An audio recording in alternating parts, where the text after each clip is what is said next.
Hi, Guardians of the Galaxy lovers. I'm Skip Haynes yet again. And I'm still Arthur Belkind.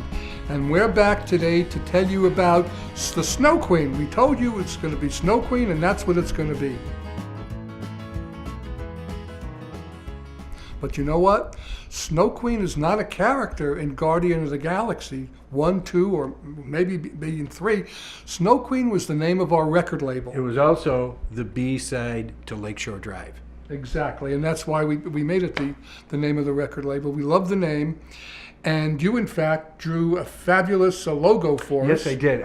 I drew a logo. It was my Coke spoon, and it was this beautiful, solid gold, 24 karat gold, or close enough, of a nude woman with, she kind of looked like a mermaid, because the spoon was at the bottom, and so we used that for the logo of our record label. And when you stop and think about it, that the single was LSD on one side and Snow Queen on the other. And I think we called our promotional company Snow Job. Snow Job. Yeah. So the record comes out on Snow Queen.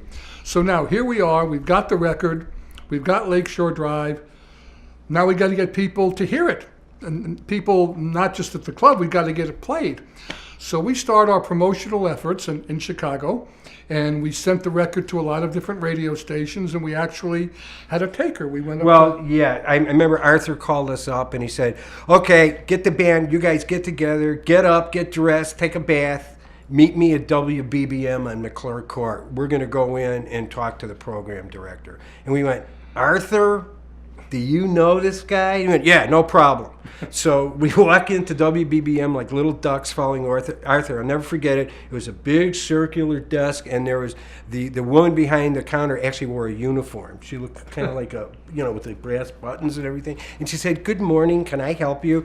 And Arthur says, yes, Arthur Belkind here to see Alan Burns. She says, one moment.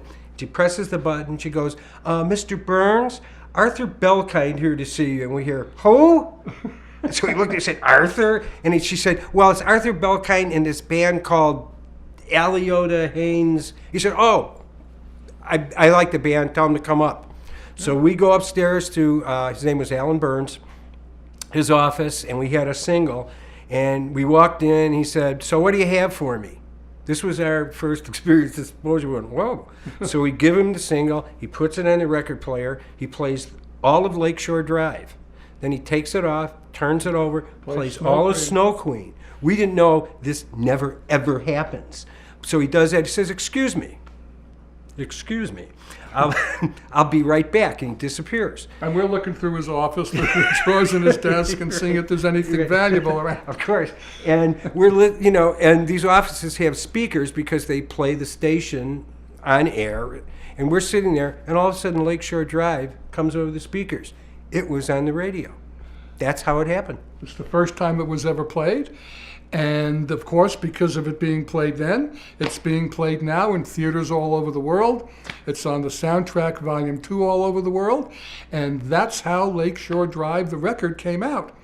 Now, next time, we're going to tell you more about it and where it went from there. And we're going to tell you about Bigfoot.